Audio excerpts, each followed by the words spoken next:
Assalamualaikum warahmatullahi wabarakatuh. A'udzubillahi minasyaitonirrajim. Bismillahirrahmanirrahim. Alhamdulillah wassalatu wassalam ala Rasulillah wa ala alihi wa sahbihi wa man walah.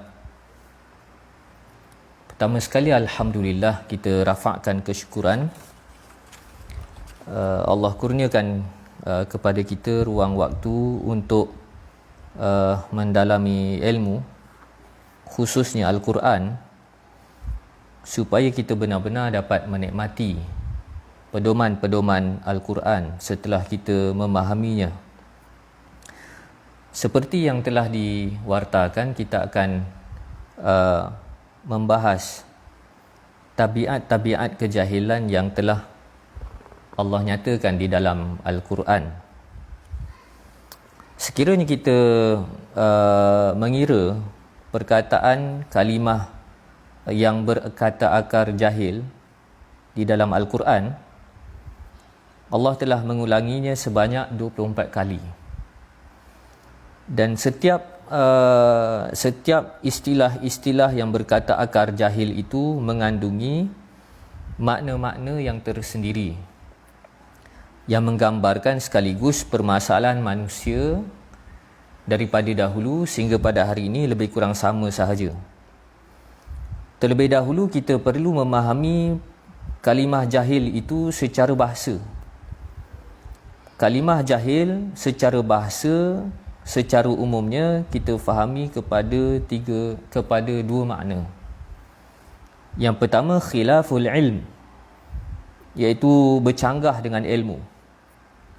Dan yang kedua, al-khiffah wa khilafit tama'ninah, ataupun dalam kita sebutkan dalam bahasa Melayu, tindakan-tindakan yang melulu.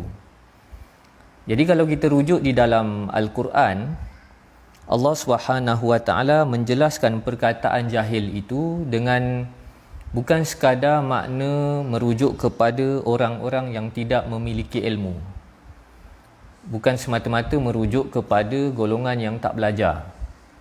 Tetapi perkataan jahil itu lebih luas merujuk kepada sikap, merujuk kepada cara berfikir, kecenderungan-kecenderungan hidup ataupun penyakit-penyakit besar yang dialami oleh manusia menyebabkan manusia hancur, binasa. Ini perkataan jahil kalau kita rujuk di dalam Al-Quran. Bila disebutkan jahil ini bermaksud bercanggah dengan ilmu ataupun anti ilmu, bertentangan dengan ilmu, kita perlu faham maksud ilmu itu apa. Maksud ilmu antaranya idraku syai' bihaqiqatih, iaitu kita mengetahui sesuatu pada hakikatnya. Bukan semata-mata kita memiliki pengetahuan, bukan semata-mata kita memiliki fakta, tetapi kita mampu untuk memahami fakta tersebut supaya kita dapat memahami hakikat kepada sesuatu. Jadi barangkali kalau kita lihat dalam tomahan golongan orientalis, mereka bukan tidak ada fakta, mereka ada fakta. Tetapi dengan fakta itu mereka mengolah supaya kefahaman-kefahaman terhadap Islam dapat diselewengkan. Maka dari sudut itu, sekalipun mereka memiliki banyak fakta, tetapi fakta itu gagal menghubungkan mereka dengan pengetahuan yang sebenar, maka itu bukanlah ilmu. Begitu juga yang dijelaskan oleh Al-Ghazali rahimahullah ta'ala, ilmu merujuk kepada ma'arifu syai' ala ma huwa bih, iaitu pengetahuan kepada sesuatu yang menyebabkan kita faham sesuatu itu apa. Jadi di sini kita perlu memahami bahawasanya pengetahuan itu pengetahuan. Tetapi kalaulah pengetahuan itu, maklumat-maklumat itu tidak menghubungkan kita kepada hakikat, kepada perkara yang kita nak faham, maka itu bukanlah ilmu. Dalam rumusan yang lain, ilmu itu merujuk kepada pengetahuan-pengetahuan yang dihubungkan supaya kita dapat menilai mana perkara benar dan mana perkara salah, mana perkara baik dan mana perkara buruk. Dari pengetahuan tersebut menyebabkan kita boleh memilih tindakan yang benar. Itu merupakan ilmu. Jadi kalau kita faham dengan definisi itu, kita akan memahami bahawasanya bila disebutkan ilmu, mesti di sebalik ilmu itu ada komitmen yang perlu dibuktikan. Jadi kalau kita rujuk di dalam Al-Quran, bila Allah sebutkan berkaitan dengan ilmu, orang-orang yang berilmu sudah pasti akan menemukan kebenaran. Adapun orang yang memiliki pengetahuan yang banyak tetapi tidak memilih kebenaran yang sepatutnya, Allah tidak mengistilahkan mereka sebagai orang yang berilmu. Sebagai contoh, label yang Allah gunakan perkataan ahli kitab, istilah ahli kitab. Dari sudut fakta, seakan-akan mereka menguasai fakta. Dari sudut pengetahuan, seakan-akan mereka memiliki pengetahuan. Tetapi pengetahuan mereka tidak mampu untuk mendorong mereka untuk berpihak kepada kebenaran. Maka sekalipun dengan mata kasar kita pada hari ini, kita boleh katakan mereka itu sebagai golongan yang terpelajar, golongan yang memiliki fakta-fakta pengetahuan, tetapi Allah tetap tidak menyatakan mereka sebagai orang-orang yang berilmu, ulul ilmi.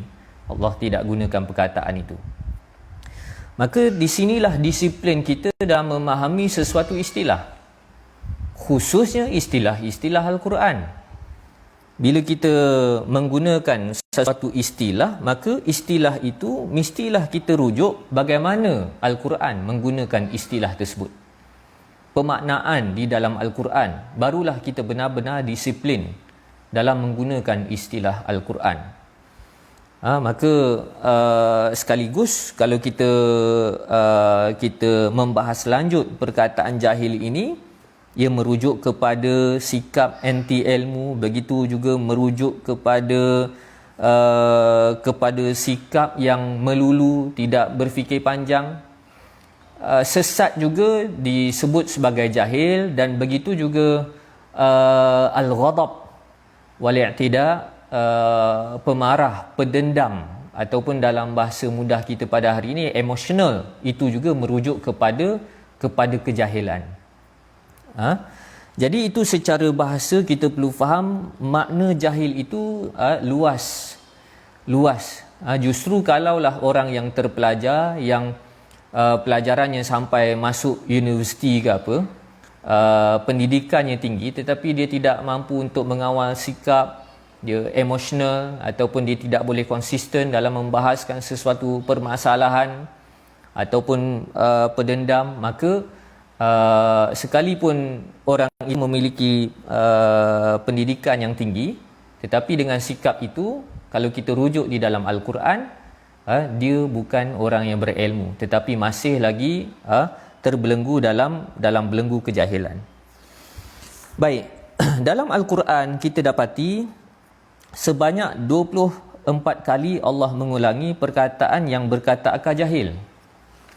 Kalau kita lihat perkataan tajhalun bermaksud kamu semua orang-orang yang jahil. Allah sebutkan sebanyak 4 kali. Yajhalun, mereka orang-orang yang jahil, Allah sebutkan sekali. Al-jahil, orang perseorangan yang jahil, Allah sebutkan sekali. Jahilun, kelompok-kelompok yang jahil, Allah sebutkan sebanyak 9 kali. Jahul, terlalu jahil, Allah sebutkan sekali. Jahalah, kejahilan disebabkan tidak memiliki pengetahuan, Allah sebutkan 4 kali. Al-jahiliyah, penyakit yang merosakkan, yang menjadi punca kerosakan manusia zaman berzaman, yang disebutkan sebagai jahiliyah, Allah sebutkan sebanyak 4 kali. Jadi yang menariknya, kalau kita lihat apabila merujuk kepada sikap-sikap negatif, sikap-sikap yang jahat, yang Allah sebutkan sebagai yajhalun, tajhalun, jahilun, Allah gunakan dengan sirah jamak, dengan plural. Maka di sini disebutkan oleh Syekh Salah Abdul Fattah Al-Khalidi hafizahullah ta'ala, ini membuktikan kepada kita bahawasanya penyakit kejahilan ia tidak berlaku secara berseorangan, tetapi ia berlaku secara berjamaah. Jadi kalau kita lihat dalam agenda menegakkan kebenaran pun digunakan istilah ataupun konteks golongan yang memiliki perkumpulan secara jamak, dan begitu juga penyakit kejahilan yang berlaku dalam kalangan manusia, dia tidak berlaku secara berseorangan, tetapi ia berjangkit, ia mempengaruhi dan membentuk jamaah, membentuk kumpulan. Jadi ini bahaya kalau kita fahami perkataan-perkataan yang dikemukakan oleh Al-Quran membuktikan kepada kita bahawasanya kejahilan ini merupakan sebuah agenda yang berjangkit, yang kalaulah golongan yang membawa kebenaran, Allah menyebutkan dalam beberapa ayat Al-Quran terdapat usaha untuk mewujudkan pelapis-pelapis yang mendokong kebenaran, sementara yang mendokong kejahilan pun mereka merekrut pendokong-pendokong kejahilan dan membentuk kumpulan yang kuat. Baik, jadi ini dalam konteks yang cukup penting untuk kita faham bahawasanya kejahilan ini merupakan penyakit berkelompok. Baik, kita pergi dalam ayat yang Allah gunakan perkataan tajhalun. Tajhalun bermaksud kamu adalah orang-orang yang jahil. Dan perkataan ini telah diungkapkan oleh para nabi dan rasul alaihimussalatu wassalam setelah melihat kedegilan dan sikap melulu yang dipraktiskan oleh kaum masing-masing. Baik, kita pergi satu persatu Kita lihat terlebih dahulu dari kisah Nabi Musa alaihissalatu wassalam. Kisah Nabi Musa dalam suratul A'raf ayat 138. Allah katakan, wajawazna bi bani Israil al-bahr fa'atau ala qaumi ya'kufuna ala asnamin lahum qalu ya Musa ij'al lana ilaha kama lahum aliha qala innakum qaumun tajhalun. Allah katakan, dan setelah kami bantu puak-puak Bani Israel melintasi laut dalam peristiwa terbelahnya laut, tenggelamnya Firaun, maka mereka pun mendatangi satu kaum yang mana kaum itu menyembah berhala. Jadi ini kisah bagaimana Bani Israel setelah mereka diperlihatkan oleh Allah Subhanahu wa taala kebesaran Allah, kehebatan Allah, Allah memberikan kemerdekaan kepada mereka secara percuma, tenggelamnya Firaun dalam peristiwa terbelahnya laut. Tetapi setelah mereka mendarat ke Semenanjung Sinai, mereka mendapati penduduk Semenanjung Sinai ketika itu menyembah berhala. Berhala. Qalu ya Musa, lantas mereka berkata, wahai Musa, ij'al lana ilaha kama lahum aliha. Buatkan untuk kami Tuhan berhala seperti mereka ada berhala. Lantas Nabi Musa menjawab, innakum qaumun tajhalun.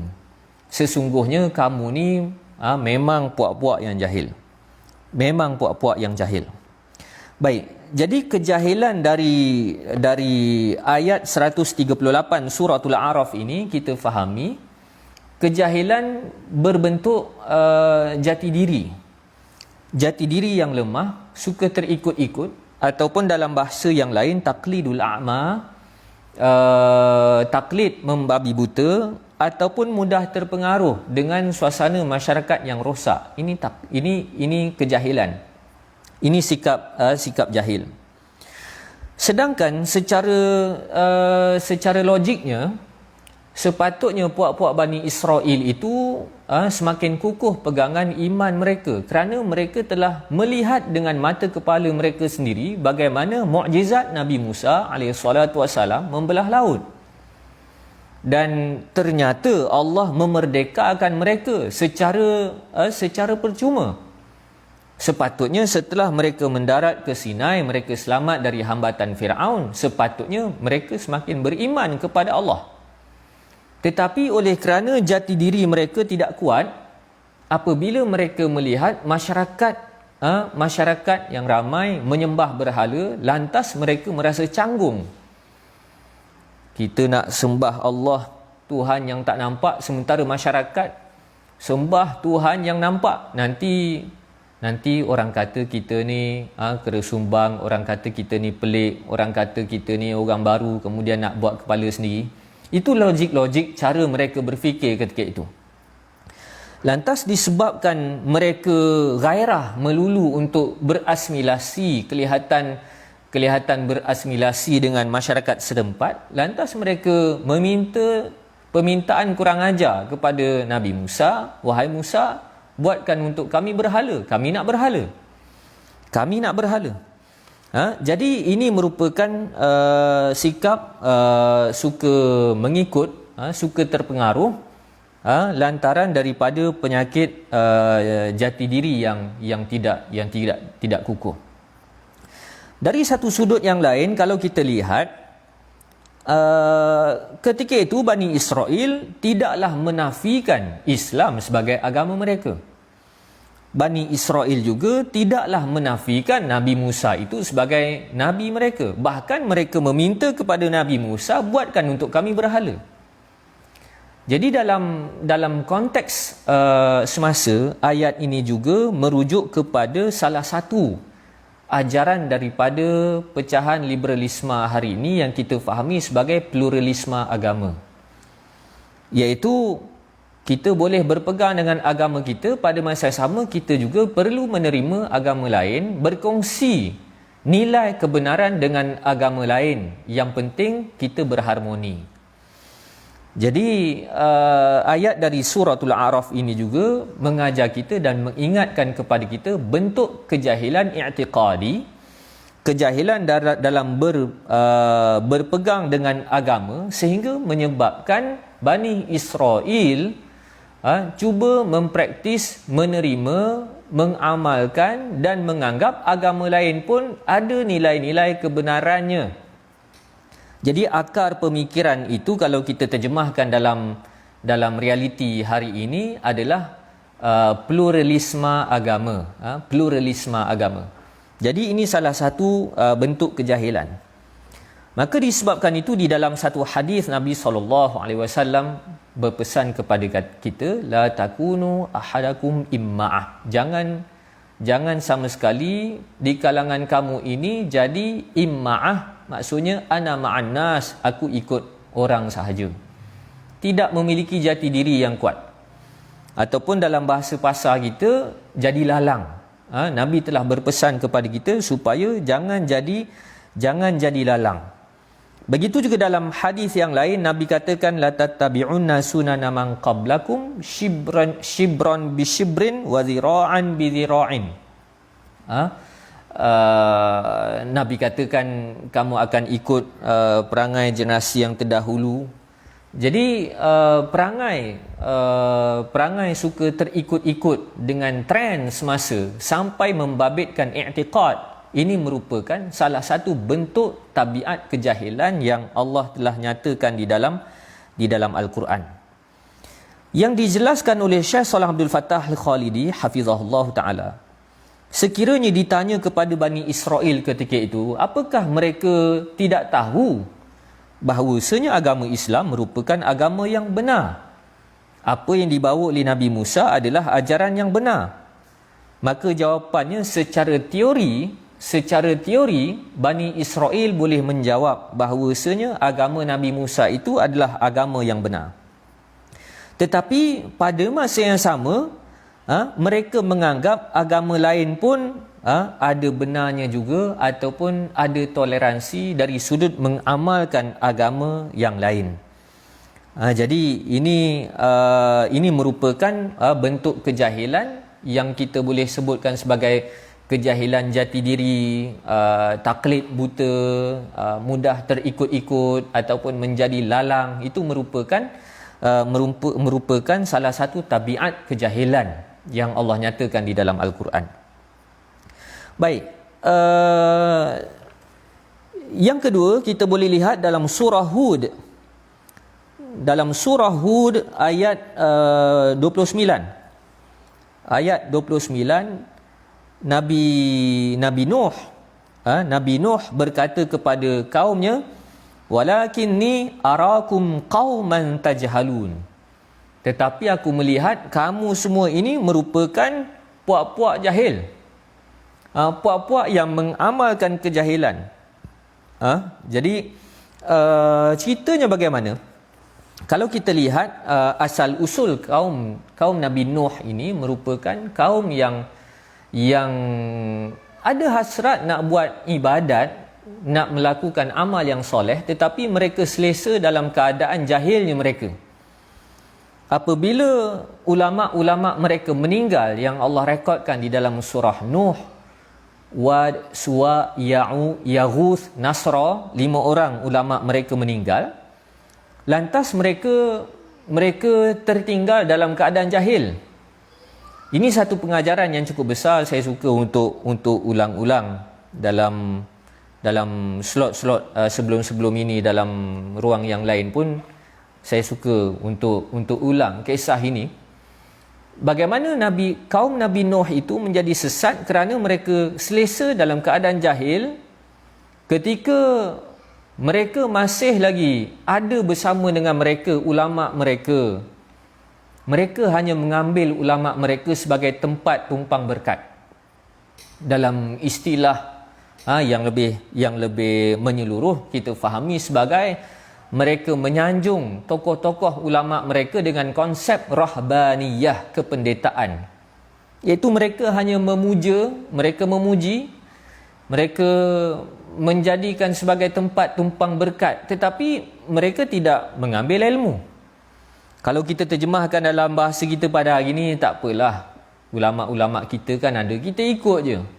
Kalau apa-apa berlaku, kita ikut je ulama. Bila ulama-ulama itu meninggal, kita-kita yang jahil ni akan terbiar ibarat anak ayam kehilangan ibu. Itu keadaan kaum Nabi Nuh. Jadi kesyirikan yang pertama adalah kesyirikan yang berlaku ketika zaman kaum Nabi Nuh. Dan kita perlu faham kesyirikan yang pertama ini berlaku dalam bentuk bid'ah. Iaitu mereka mahu melakukan ibadat dengan niat yang baik, dengan hasrat untuk melakukan amal yang soleh, tetapi dek kerana jahil, lantas mereka terlibat dalam perilaku-perilaku kesyirikan.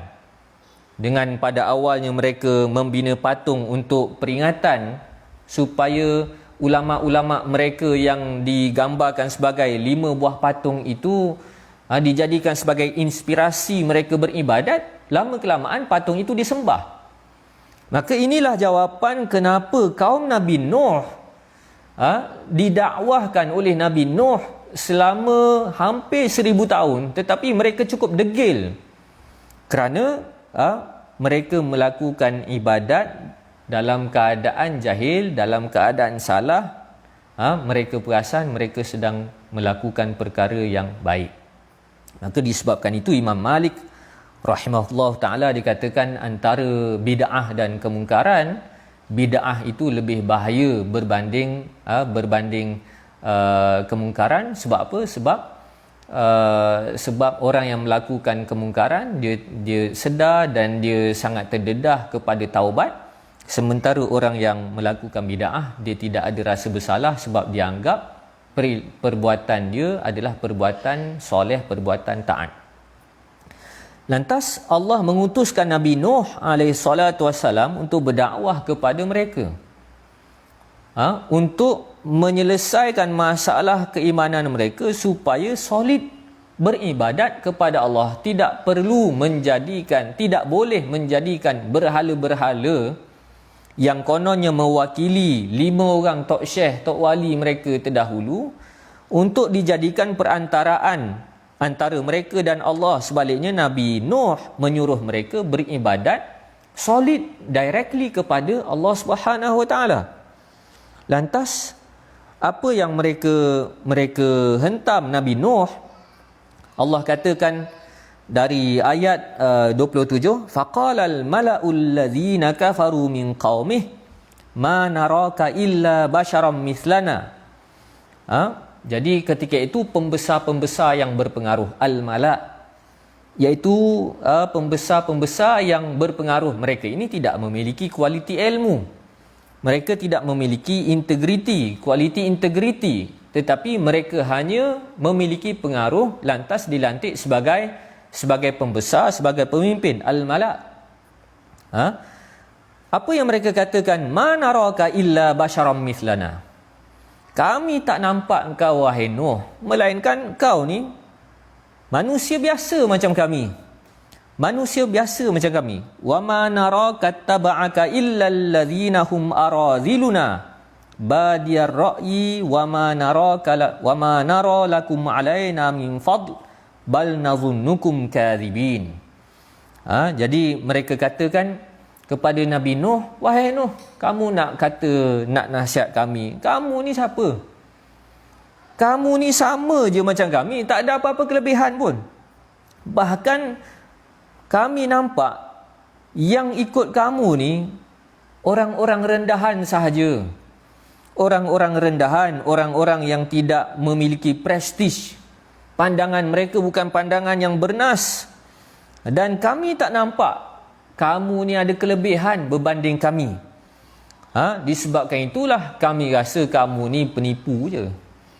Jadi kalau kita lihat dialog yang dikemukakan oleh kaum Nabi Nuh ini adalah dialog yang kalau kita lihat dalam ilmu mantik disebutkan sebagai mughalatat. Kalau ilmu logik dipanggil sebagai falasi. Sedangkan apa yang mereka argue kepada Nabi Nuh itu bukan tajuk dakwah Nabi Nuh. Nabi Nuh tak pernah klaim Nabi Nuh ni istimewa banding mereka. Nabi Nuh tak pernah klaim pengikut Nabi Nuh ini istimewa berbanding mereka. Nabi Nuh tak klaim benda-benda itu. Tetapi mereka menjadikan argumen-argumen tersebut sebagai modal untuk menutup seruan utama ataupun tajuk utama yang diseru oleh Nabi Nuh AS. Jadi kalau kita lihat di sini Nabi Nuh berdepan dengan falasi yang dilancarkan oleh kaumnya. Falasi, kalau kita lihat falasi jenis pelekehkan kedudukan orang ni, ini jenis falasi ad hominem. Nabi Nuh cerita benda lain. Nabi Nuh cerita berkenaan iman, berkenaan akidah. Tetapi tiba-tiba mereka olah, Nuh tu bukannya bagus sangat. Nuh tu bukan ada standard sangat pun. Pengikut dia pun bukan pengikut lekeh. Jadi ini merupakan bentuk-bentuk falasi kalau kita lihat di dalam ayat-ayat Al-Quran. Syarat musuh para nabi dan rasul bermain falasi, sementara para nabi dan rasul istiqamah, konsisten dalam mengemukakan argumen masing-masing. Maka Nabi Nuh kata, ya qaumi ara'aitum in kunta ala bayyinatin min rabbi in kuntu ala bayyinatin min rabbi wa atani rahmatan min indih fa ummiyat alaikum. Nabi Nuh kata, wahai kaumku, bukankah kamu dah nampak aku dah kemukakan hujah, aku dah kemukakan keterangan daripada Tuhanku, dan Tuhanku memberikan rahmat, mengemukakan, mendatangkan teguran, mendatangkan nasihat melalui diriku, mendatangkan ilmu yang jelas, itu merupakan rahmat. Tapi kenapa kamu membutakan mata kamu? Jadi Nabi Nuh mengatakan, kenapa tak boleh konsisten? Kita cerita benda lain. Aku dah bawa bayinah, aku dah bawa keterangan yang jelas. Jadi kedatangan Nabi Nuh ini bukan untuk bertanding siapa yang mulia, siapa yang standard, siapa yang hebat. Tetapi kaum Nabi Nuh bermain falasi dengan mengatakan, Nuh tu bukan apa. Kemudian Nabi Nuh berkata, ya qaumi wa ya qaumi la as'alukum alaihi mala.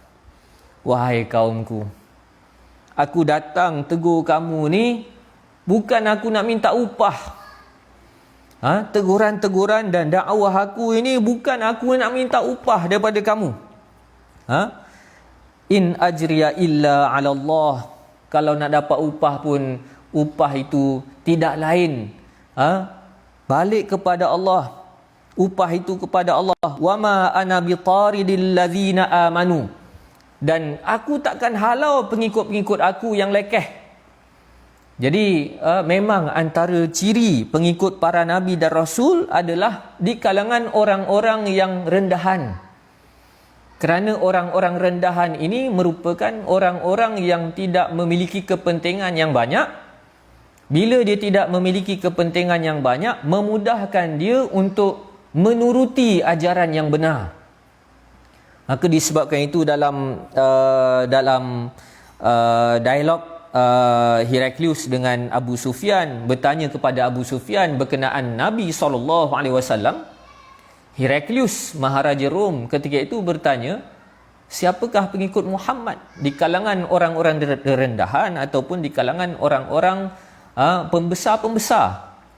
Abu Sufyan mengatakan pengikut Muhammad di kalangan orang-orang rendahan. Lantas Heraklius yang banyak mengkaji kitab-kitab terdahulu menyatakan bahawasanya itulah pengikut para nabi dan rasul. Jadi ini maksud kenapa pengikut para nabi dan rasul terdahulu di awal-awal perjuangan mereka diikuti oleh orang-orang rendahan, kerana orang-orang rendahan ini tidak menanggung beban kepentingan yang banyak, menyebabkan mereka mudah untuk berlaku jujur dengan ilmu, dengan kefahaman. Begitu juga di dalam ayat yang seumpama ini, Nabi kita Muhammad SAW telah disuruh oleh oleh musyrikin Quraisy untuk menghalau pengikut-pengikut Nabi yang kelihatan lekeh. Mereka letakkan syarat kepada Nabi, wahai Muhammad, kalaulah kamu nak kami dengar dakwah kamu, kamu halaulah Bilal, Abdullah bin Mas'ud, Suhaib, kan, Khabbab, lagi apa? Lagi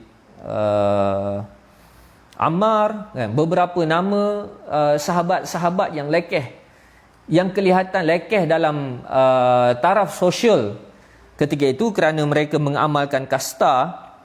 Lantas Allah menegur Nabi SAW dengan menurunkan beberapa ayat, antaranya ayat yang kerangka perkataannya lebih kurang sama dengan ayat 29 surah Hud ini. Allah katakan, wala tatrul ladzina yad'una rabbahum bil ghadati wal ashi. Jangan kamu halau orang yang siang petang mengabdikan diri, menyeru kepada Tuhannya. Jadi ini sunnah para nabi dan rasul alaihi salatu wasalam dalam perjuangan mereka. Lantas selepas itu Nabi Nuh berkata, walakinni arakum qauman tajhalun. Tapi aku nampak kamu ni puak-puak jahil.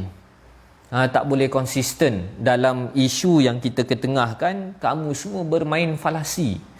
Kamu mughalatat, mengaplikasikan mughalatat, falasi yang banyak, menyebabkan isu yang sebenarnya kita hadapi, akhir sekali kamu tak nak bahas. Kamu lebih sibuk nak pelekeh orang.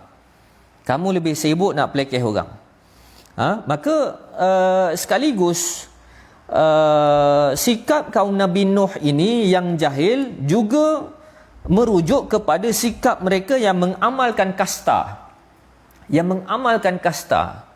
Seakan-akan kebenaran itu mesti dimiliki oleh orang-orang yang memiliki kedudukan yang tinggi. Kalau orang itu orang biasa, orang yang tidak memiliki pangkat, orang yang tidak memiliki kedudukan, tidak memiliki harta, mesti dia tak betul. Jadi ini merupakan sikap jahil. Apabila kita mengamalkan kasta sesama kita, itu merupakan sebahagian daripada perangai jahil.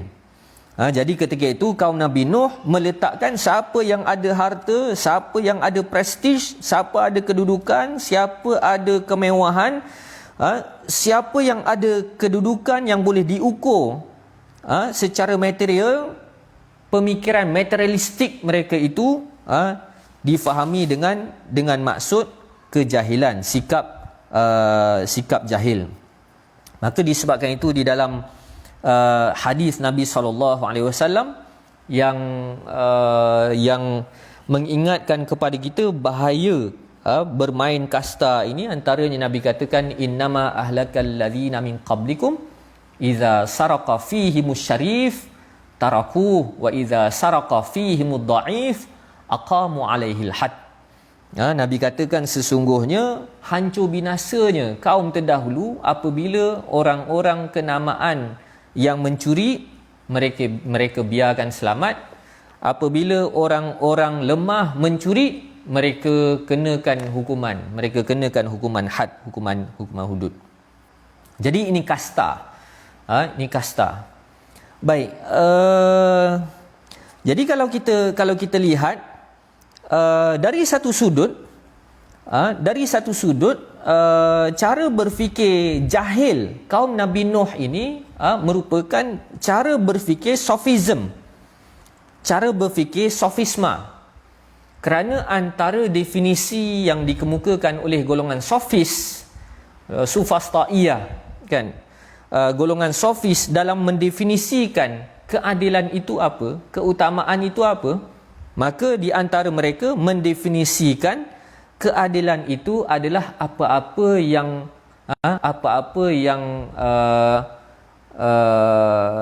yang berpihak kepada kepentingan orang-orang yang berkuasa, orang-orang yang sedang berpengaruh. Jadi ini bentuk kejahilan. Jadi kalau kita dalam apa-apa isu kita sebutkan, engkau siapa? Kita tak pertimbangkan hujah. Kita tidak pertimbangkan nilai-nilai argument yang dikemukakan, sebaliknya kita terus memperlekeh kamu itu siapa? Kamu itu siapa? Maka itu merupakan perilaku jahil yang memusnahkan kaum Nabi Nuh. Akhir sekali kaumnya tenggelam. Jadi dalam ayat 31 surah Hud, Allah Subhanahu Wa Taala merakamkan kepada kita bagaimana kita berdepan dengan falasi jenis itu, bentuk kejahilan yang gemar bermain falasi seperti itu. Lantas Nabi Nuh menjawab, wala aqulu lakum indi khazainullah wala a'lamul ghaiba wala aqulu inni malakum wala aqulu lil ladzina tazdari a'yunukum la yu'tiyahumullahu khaira. Jadi kalau kita nak mudah faham, kaum Nabi Nuh kata, kamu tu Nabi Nuh bukannya pandai sangat. Nabi Nuh kata, aku tak kata aku pandai. Kaum Nabi Nuh kata, kamu ni macamlah power sangat, macamlah kaya sangat. Nabi Nuh kata, siapa kata aku kaya? Jadi cara Nabi Nuh menjawab itu mengajar kita bagaimana berdepan dengan falasi. Bagaimana berdepan dengan falasi apabila kita kemukakan apa-apa hujah ataupun apa-apa kritikan, apa-apa nasihat. Maka kadang-kala kita akan mendengar orang kata, macamlah baik sangat. Kalau kita gunakan pedoman dari Al-Quran, kita akan jawab, saya tak kata saya baik. Saya tak kata saya baik. Macamlah perfect sangat, macamlah Islam sangat. Saya tak kata saya perfect. Saya tak kata saya terlalu soleh. Saya tak kata saya terlalu mulia. Jadi jawapan-jawapan itu membantu orang yang menilai dialog seperti itu untuk melihat siapa yang konsisten dalam berargumen, siapa yang cuba bermain falasi. Jadi salah satu bentuk kejahilan yang Allah nyatakan di dalam Al-Quran adalah jahil dengan gemar mengaplikasikan falasi. Maka disebabkan itu di dalam hadis Nabi SAW katakan, al-kibru batrul haq wa ghamtun nas. Keegoan itu menolak kebenaran dan mempelekeh manusia. Antara cara mempelekeh manusia adalah dengan bermain falasi. Dan kalau kita lihat jenis-jenis mughalatat, jenis-jenis falasi ada banyak, dan sebahagiannya adalah cara untuk mempelekeh dan menghina orang yang kita tak setuju. Baik.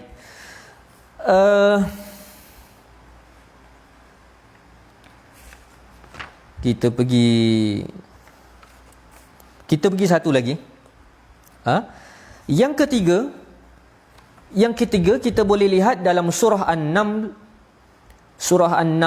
ayat 55. Kejahilan seperti ini merujuk kepada kejahilan fitrah. Jahil dalam memaknakan diri sendiri, dalam memfungsikan fitrah sebagai manusia yang normal. Jadi dalam bahagian surah An-Naml ini ayat 55 merujuk kepada kisah kaum Sodom, kisah Nabi Lut alaihi salatu wassalam yang kita telah maklumi bersama. Kaum Sodom ini mereka mengamalkan gaya hidup seks songsang. Jadi kesalahan mereka ada terkumpul beberapa kesalahan. Yang pertama, mereka mengamalkan kekejian secara terang-terangan. Kemudian mereka saling sokong menyokong dalam membudayakan budaya keji, dan pada masa yang sama mereka melakukan kekejian secara terang-terangan, secara alaniyah. Jadi kalau kita dalam konteks hari ini, kisah ini merujuk kepada hari ini LGBT lah, LGBT, lesbian, gay, bisexual, transgender. Yang keseterusnya ada keyword, iaitu liquid gender. Maksudnya nak jadi lelaki ke nak jadi perempuan boleh switch begitu, kan? Jadi kejahilan fitrah inilah yang dibicarakan oleh Nabi Lut alaihi salatu wassalam. Nabi Lut berkata, a innakum lata'tunar rijala syahwatan min dunin nisa bal antum qaumun tajhalun. Nabi Hud bertanya, apakah kamu sanggup untuk mendatangi sesama lelaki sedangkan perempuan ada? Untuk melempiaskan syahwat kamu. Bahkan kamu ini sebenarnya merupakan kaum-kaum yang puak-puak yang berperilaku jahil. Jadi homoseksnya kaum Nabi Lut ini ditambah dengan sikap mereka yang tidak malu membudayakan bahkan mengamalkan budaya songsang ini secara terang-terangan. Ini merupakan kejahilan secara fitrah. Jadi kalau kita lihat masalah LGBTQ ini yang turut menjadi salah satu package dari kempen ideologi liberalisme, ia bertahap fahsya. Yang mana fahsya ini cukup kalau kita menggunakan akal waras kita akan fahami perkara itu keji. Maka disebabkan itu masalah LGBT ni bukan orang Islam je patut lawan, agama-agama lain pun lawan juga. Saya lihat ada satu wawancara padri besar Kristian Ortodok di Rusia, nama Patrick Kirill. Dia katakan bahawasanya LGBT ini merupakan ancaman kepada manusia, menyebabkan sampai satu masa survival manusia akan terancam kerana tidak ada pembiakan. Tidak ada pembiakan. Yalah, kalau lelaki suka lelaki, perempuan suka lelaki, macam mana nak beranaknya manusia? Jadi dia katakan bahawasanya masalah LGBT ini merupakan ancaman kepada survival manusia. Jadi Al-Quran telah merumuskan ini merupakan perilaku jahil dari sudut fitrah. Dan yang menariknya, Allah Subhanahu wa taala turut merakamkan dari dalam ayat 56 alasan yang lebih kurang yang selalu kita dengar, escapism yang selalu kita dengar pada masa sama untuk memperlekeh nasihat-nasihat yang baik.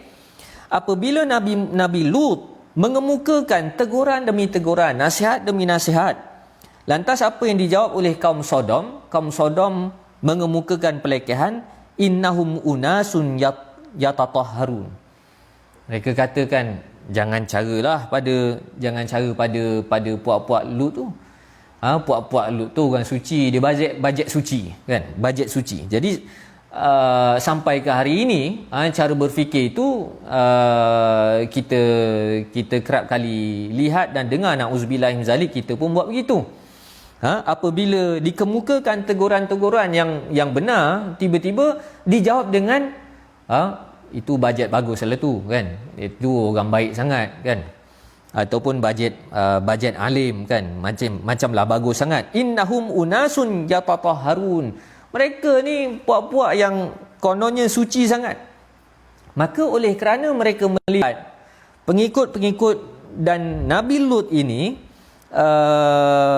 kelihatan sangat baik, tidak dapat bergaul dengan budaya songsang mereka, maka mereka berusaha untuk menghalau Nabi Lut dan pengikut-pengikutnya daripada mereka, supaya jangan ganggu kami, biar kami enjoy. Jadi kejahilan yang ketiga yang kita bahaskan ini merupakan kejahilan dari sudut fitrah. Dan begitu juga apabila seseorang melakukan dosa, melakukan kesalahan, kemudian dia berbangga dengan dosa itu. Jadi ini juga merupakan termasuk dalam package sikap jahil yang diamalkan oleh kaum Sodom yang dihadapi oleh Nabi Lut alaihi salatu wassalam. Baik.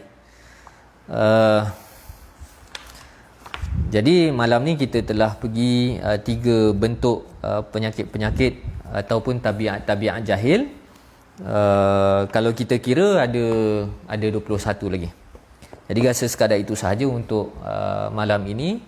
Allahumma balagh, Allahumma fashhad. Ya Allah, aku telah sampaikan, ya Allah saksikan apa yang telah aku sampaikan. Wallahu alam. Assalamualaikum warahmatullahi wabarakatuh.